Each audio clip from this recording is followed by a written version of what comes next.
Hello friends, ಎಲ್ಲರೂ ಹೇಗಿದ್ದೀರಾ? I hope ಎಲ್ಲರೂ ಚೆನ್ನಾಗಿದ್ದೀರಾ ಅಂತ ಭಾವಿಸ್ತೀನಿ. ಈ ಒಂದು ವಿಡಿಯೋದಲ್ಲಿ ನಾನು ಒಂದು ಬೆಂಡೆಕಾಯಿನ ಉಪಯೋಗಿಸಿ ಸೈಡ್ ಡಿಶನ್ನು ಮಾಡಿ ತೋರಿಸ್ತಾ ಇದ್ದೀನಿ.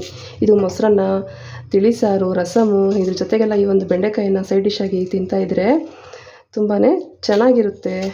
ಬೆಂಡೆಕಾಯಿನ ಉಪಯೋಗಿಸ್ಕೊಂಡು ಯಾವಾಗಲೂ ನಾವು ಪಲ್ಯ ಮಾಡ್ತೀವಿ, ಸಾಂಬಾರು ಮಾಡ್ತೀವಲ್ವ, ಇವತ್ತು ಈ ರೀತಿ ಒಂದು ಸೈಡ್ ಡಿಶನ್ನು ಮಾಡಿ ತೋರಿಸ್ತಾ ಇದ್ದೀನಿ. ತುಂಬ ಸಿಂಪಲ್ಲಾಗಿ ತುಂಬಾ ಈಸಿಯಾಗಿ ಮಾಡ್ಕೋಬೋದು.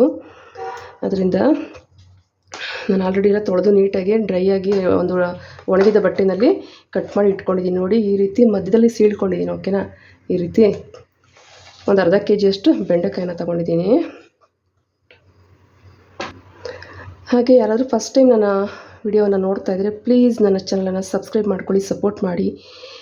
ಹಾಗೆ ಪಕ್ಕದಲ್ಲಿರುವಂಥ ಬೆಲ್ ಐಕನನ್ನು ಕ್ಲಿಕ್ ಮಾಡ್ಕೊಳ್ಳಿ. ನಾನು ಹಾಕುವಂಥ ಎಲ್ಲ ವಿಡಿಯೋಗಳು ನಿಮಗೆ ನೋಟಿಫಿಕೇಷನ್ ಬರುತ್ತೆ. ಹಾಗೆ ವಿಡಿಯೋ ಸ್ವಲ್ಪ ಆದರೂ ಇಷ್ಟ ಆದರೆ ಪ್ಲೀಸ್ ಒಂದು ಲೈಕ್ ಕೊಟ್ಟು ಸಪೋರ್ಟ್ ಮಾಡಿ. ಹಾಗೆ ಕಮೆಂಟ್ ಬಾಕ್ಸಲ್ಲಿ ನಿಮ್ಮ ಅನಿಸಿಕೆಗಳನ್ನು ತಿಳಿಸಿ ಅಂತ ಕೇಳ್ತೀನಿ. ಓಕೆನಾ? ಈಗ ನೋಡಿ, ಬೆಂಡೆಕಾಯಿ ಎಲ್ಲ ಕಟ್ ಮಾಡಿ ರೆಡಿ ಮಾಡಿ ಇಟ್ಕೊಂಡಿದ್ದೀನಿ. ಇದಕ್ಕೆ ಶಕ್ತಿ ಮಟನ್ ಮಸಾಲ ಪೌಡರ್ 1 ಸ್ಪೂನನ್ನು ಹಾಕ್ತಾಯಿದ್ದೀನಿ.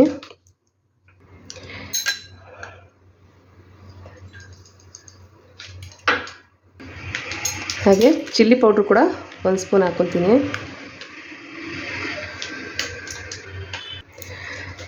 ಧನಿಯಾ ಪುಡಿ ಕೂಡ 1 ಸ್ಪೂನ್ ಹಾಕ್ಕೊತೀನಿ.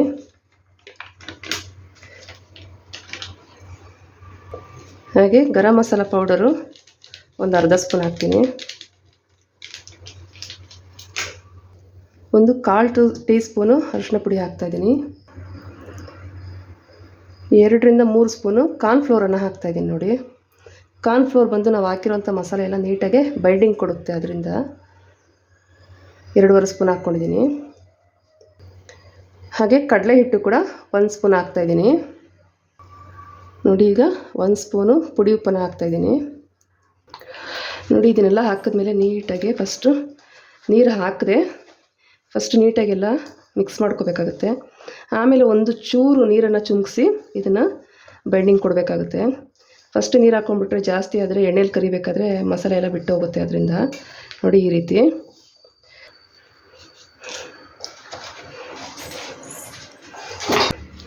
ಮಿಕ್ಸ್ ಮಾಡ್ಕೊಳ್ಳುವಾಗ ಈ ರೀತಿ ಬೆಂಡೆಕಾಯಿನ ಓಪನ್ ಮಾಡಿ ಇಲ್ಲೂ ಕೂಡ ಸ್ವಲ್ಪ ನೀಟಾಗಿ ಮಸಾಲೆ ಸ್ಪ್ರೆಡ್ ಆಗೋ ಥರ ಮಿಕ್ಸ್ ಮಾಡ್ಕೊಳ್ಳಿ. ನೋಡಿ, ಈ ರೀತಿ ನೋಡಿ, ಈಗ ಥರ ಮಿಕ್ಸ್ ಮಾಡ್ಕೊಂಡಾಯ್ತು. ಈಗ ಒಂದೇ ಒಂದು ಚೂರು ಕೈಗೆ ನೀರು ಚಿಮ್ಕಿಸ್ಕೊಂಡು ನೋಡಿ, ಎಲ್ಲ ಕಡೆ ನೀಟಾಗಿ ಮಿಕ್ಸ್ ಆಗಿದೆ. ಈಗ ಮಸಾಲ ಅನ್ನೋದು ನೋಡಿ ನೀಟಾಗಿ ಎಲ್ಲ ಕಡೆ ಮಿಕ್ಸ್ ಆಗಿದೆ. ನೀರು ಹಾಕಿದೆ ನೋಡಿ, ಜಾಸ್ತಿ ನೀರು ಹಾಕಿದೆ. ಈ ರೀತಿ ಡ್ರೈಯಾಗೇ ಇರಲಿ. ನೋಡಿ, ಸ್ವಲ್ಪ ನೀರು ಹಾಕ್ಕೊಂಡು ಜಸ್ಟ್ ಮಸಾಲೆ ಎಲ್ಲ ಬೆಂಡೆಕಾಯಿಗೆ ಕೋಟಿಂಗ್ ಆಗೋವಷ್ಟು ನೀರು ಹಾಕಿ ಜಸ್ಟು ಈ ಥರ ಮಿಕ್ಸ್ ಮಾಡಿಕೊಂಡ್ರೆ ಸಾಕು. ಜಾಸ್ತಿ ನೀರು ಹಾಕ್ಕೊಂಡ್ರೆ ಏನಾಗುತ್ತೆ ಗೊತ್ತಾ, ಬೆಂಡೆಕಾಯಿ ಮೇಲಿರುವಂಥ ಸ್ಟಫಿಂಗ್ ಏನಿರುತ್ತೆ ಅದೆಲ್ಲ ಬಿಟ್ಟೋಗುತ್ತೆ ಎಣ್ಣೆಗೆ ಹಾಕುವಾಗ. ಹಾಗಾಗಿ ನೋಡಿ, ಈಗ ಎಣ್ಣೆ ಕಾಯ್ಸೋಕ್ಕೆ ಆಲ್ರೆಡಿ ಇಟ್ಟಿದ್ದೀನಿ ನಾನು. ಈಗ ಹಂಗಾಗಿ ಈ ರೀತಿ ಬೆಂಡೆಕಾಯನ್ನು ಹಾಕ್ಕೊಳ್ಳೋಣ. ಡೀಪ್ ಫ್ರೈಯೇ ಮಾಡಬೇಕಿದು, ಅದರಿಂದ ಎಣ್ಣೆ ಸ್ವಲ್ಪ ಜಾಸ್ತಿನೇ ಹಾಕ್ಕೊಳ್ಳಿ. ತುಂಬ ಚೆನ್ನಾಗಿರುತ್ತೆ. ಮೊಸರನ್ನಕ್ಕಂತೂ ತುಂಬ ಒಳ್ಳೆ ಕಾಂಬಿನೇಷನ್ ಇದು. ಬೇಕಾದ್ರೆ ಒಂದು ಸತಿ ಮಾಡ್ಕೊಳ್ಳಿ. ಮೊಸರನ್ನ ಮಾಡಿದಾಗ ಈ ರೀತಿ ಬೆಂಡೆಕಾಯಿ ಏನಾದ್ರು ಇದ್ದರೆ ಮಾಡಿ ನೋಡಿ, ತುಂಬಾ ಚೆನ್ನಾಗಿರುತ್ತೆ. ಹಾಗೆ ಅನ್ನ ರಸಮ್ಮು ಇಲ್ಲ ತಿಳಿಸಾರು ಅದಕ್ಕೆಲ್ಲ ತುಂಬಾ ಚೆನ್ನಾಗಿರುತ್ತೆ. ನೋಡಿ, ಈಗ ಫ್ರೈ ಆಗ್ತಾಯಿದೆ. ಇನ್ನೂ ಕೆಂಪಾಗಿ ಮೇಲ್ಗಡೆ ಇರುವಂಥ ಕೋಟಿಂಗು ಕೆಂಪಾಗಿ ಮಸಾಲೆ ಫ್ರೈ ಆಗಬೇಕು. ಅಲ್ಲಿ ತನಕ ಡೀಪ್ ಫ್ರೈ ಮಾಡ್ಕೋಬೇಕು ನಾವು. ಹಾಗೆ ನನ್ನ ಚಾನಲನ್ನು ಸಬ್ಸ್ಕ್ರೈಬ್ ಮಾಡ್ಕೊಳ್ದೆ ನೋಡ್ತಿದ್ರೆ ಪ್ಲೀಸ್ ಸಬ್ಸ್ಕ್ರೈಬ್ ಮಾಡ್ಕೊಂಡು ಸಪೋರ್ಟ್ ಮಾಡಿ. ಪಕ್ಕದಲ್ಲಿರುವ ಬೆಲ್ ಐಕನ್ನ ಕ್ಲಿಕ್ ಮಾಡ್ಕೊಳ್ಳಿ. ಈ ವಿಡಿಯೋ ಒಂಚೂರಾದರೂ ಇಷ್ಟ ಆಯಿತು ಅಂತಂದರೆ ಪ್ಲೀಸ್ ಒಂದು ಲೈಕ್ ಕೊಡಿ. ಹಾಗೆ ನಿಮ್ಮ ಫ್ಯಾಮಿಲಿ ಫ್ರೆಂಡ್ಸ್ ಜೊತೆ ಶೇರ್ ಮಾಡ್ಕೊಳ್ಳಿ. ನೋಡಿ, ಇದು ಈಗ ಫ್ರೈ ಆಗಿದೆ. ಇಷ್ಟ ಆದರೆ ಸಾಕು. ಆ್ಯಕ್ಚುಲಿ ನಾವು ಹಸಿ ಬೆಂಡೆಕಾಯಿನ ತಿಂದರೆ ಆರೋಗ್ಯಕ್ಕೆ ತುಂಬ ಒಳ್ಳೆಯದು ಅಂತ ಹೇಳ್ತಾರಲ್ಲ. ಆದರೆ ಹಸಿ ಬೆಂಡೆಕಾಯಿನ ತಿನ್ನೋಕ್ಕೆ ಕೊಟ್ಟರೆ ಮಕ್ಕಳು ತಿನ್ನೋದಿಲ್ಲ. ಈ ರೀತಿ ನಾವು ಮಾಡಿಕೊಡ್ಬೇಕಾದ್ರೆ ಜಾಸ್ತಿ ಇದನ್ನು ಡೀಪ್ ಫ್ರೈ ಮಾಡಬೇಕು ಅಂತಿಲ್ಲ. ಒಂದು 2.5 ರಿಂದ 3 ನಿಮಿಷ ಎಣ್ಣೆಯಲ್ಲಿ ಡೀಪ್ ಫ್ರೈ ಮಾಡಿದ್ರೆ ಸಾಕು, ಬೆಂದೋಗುತ್ತೆ. ನೋಡಿ, ಈಗ ತಗೊಳ್ತಾ ಇದ್ದೀನಿ ಒಂದು ಪ್ಲೇಟಿಗೆಲ್ಲ.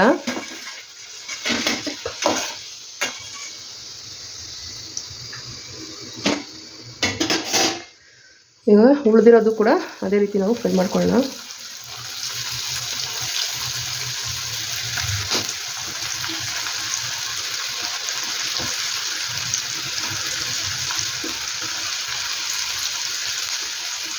ಜಾಸ್ತಿ ಹೊತ್ತು ಫ್ರೈ ಮಾಡಬೇಕು ಅಂತಿಲ್ಲ, ಬೇಗನೆ ಫ್ರೈ ಆಗುತ್ತೆ ಇದು.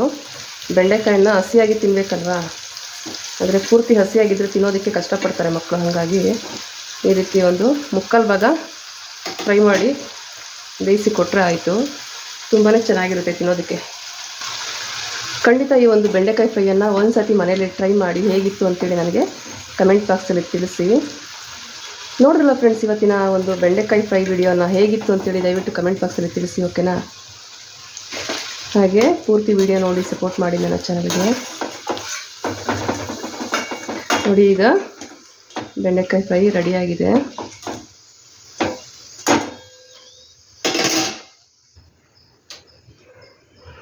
ನೋಡಿ ಎಷ್ಟು ಚೆನ್ನಾಗಿ ಕಾಣ್ತಾ ಇದೆ ಅಲ್ವಾ?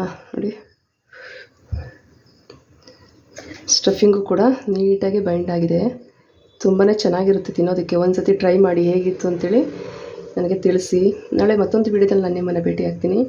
ಅಲ್ಲಿವರೆಗೂ ನಮ್ಮ ವಿಡಿಯೋಗಳನ್ನು ನೋಡಿ ಸಪೋರ್ಟ್ ಮಾಡಿ.